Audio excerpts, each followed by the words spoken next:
I'm in the cell with another young guy. He was like 16. We was, cellmates. He wanted to talk about a lot of things, music and all that stuff. I just wasn't for it because I realized this wasn't no game. I think he was detached from the reality of what we was up against. I was scared to death and I didn't even sleep. I'm thinking about all the time. I'm like, damn, I wish I'd have listened. I wish I'd have listened to this person, or I wish I would have done this. I wish I would have done that. And I'm rethinking all this shit. And I'm like, man, I hope I make it back home. I hope I make it out of this joint alive. You see what I'm saying? I hope I make it back in one piece. I want to see my family again. I ain't who I thought I was. You know what I'm saying? So now it's like, all right, bet. I stay there for the night, then they take me up to Camp Hill. That's that's like sort of like in the central area of Pennsylvania, and it's just hardcore. Too many showers. I'm talking about it was hardcore. These people was not playing with you. They didn't care about who you thought you was, how tough you was. These COs did not care. They're not from the inner city. They don't look like you. They don't care.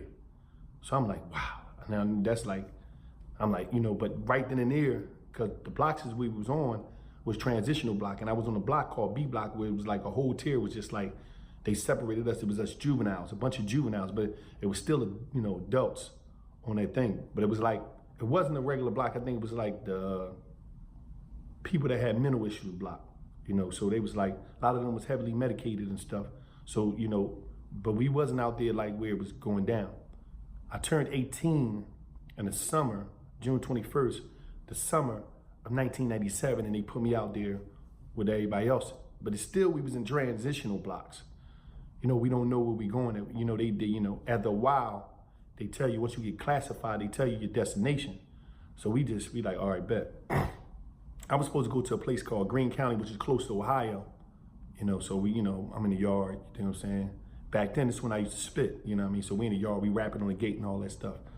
And it was just like that, I was loosening up a little bit, in the aspect of feeling more comfortable, but I still realized I didn't hit the penitentiary yet. I knew where I was at. It was just a transitional block, and a lot of them people there, they wasn't in the mix of doing their time.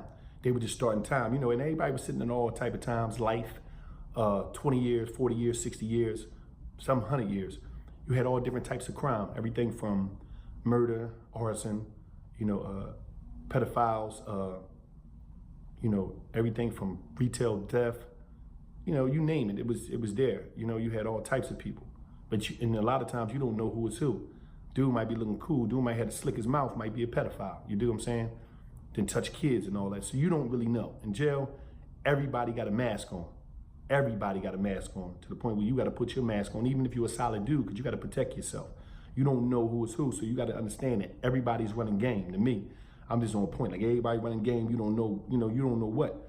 A dude, you could have done something to somebody's family out there, and they get cool with you, Next thing you know, they move in the cell with y'all homies, and they'll stab you while you in your sleep. That's just the reality. I done seen it all, man. I done seen some of the most diabolical stuff, some of the most crafty stuff, some of the most, heartless stuff in my life in prison. And it was just like, wow. But no matter how comfortable I got, how loose, I always had that fear in me. It was just, it would never go. And no matter what I would do, I would try to shake it. But it was hard. It was hard to shake. It was hard to let go of, and it was like, and what made it even worse was that I was seeing things, even at the transitional thing. You're seeing dudes get stabbed, dudes fresh off the bus, they done something to somebody, people, you seeing people stab them till their arm get tired. They just keep going and going and going and going and going and going. And you like, shit, you gotta stay cool. You can't freeze up when it's happening, because you would look out of place. So you gotta act like, it's going down. Damn, you gotta say things like, yeah, dude must have did some foul shit, Stuff like that on some real, I'm not saying it as in that words, but you gotta say things to where it's dope, because other people is watching you at all times. There's always somebody watching you in prison, and you don't know why they're watching you. You dig what I'm saying? Some people could be watching you because they might look at you like, I wanna fuck him. Or some people might be watching you because they're looking at you like, they did something to my people. You know what I mean? So you never know on some real stuff. You know what I mean? So it's just like, you always gotta have your game face on. You can't come across as no bitch. You can't come across as nobody that's that got any fear. And I'm like, I was able to camouflage my fear. You know, I was able to camouflage that shit. You know what I mean? And it wasn't the fear was crazy because I'm like, damn, I want to go home. I want to do my time and go home. But there's a possibility that somebody come at me. I'm gonna have to defend myself to the end. And it was like, I was with all that, but I didn't want no trouble. You do what I'm saying? Like, I wasn't the dude that, like, you know, you had cats in the joint. That's all they do. They want trouble. They ain't got shit to live for, man. You see what I'm saying? They ain't got nobody doing nothing for them outside. The family that forgot them. The world that forgot them. They got more time than days to the left on the planet Earth. And they like, fuck it. You know what I'm saying? I'm ready to go.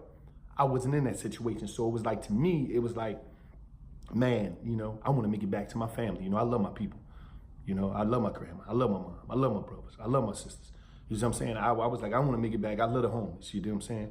I want to make it back to my peoples. So when it was time for me to transfer,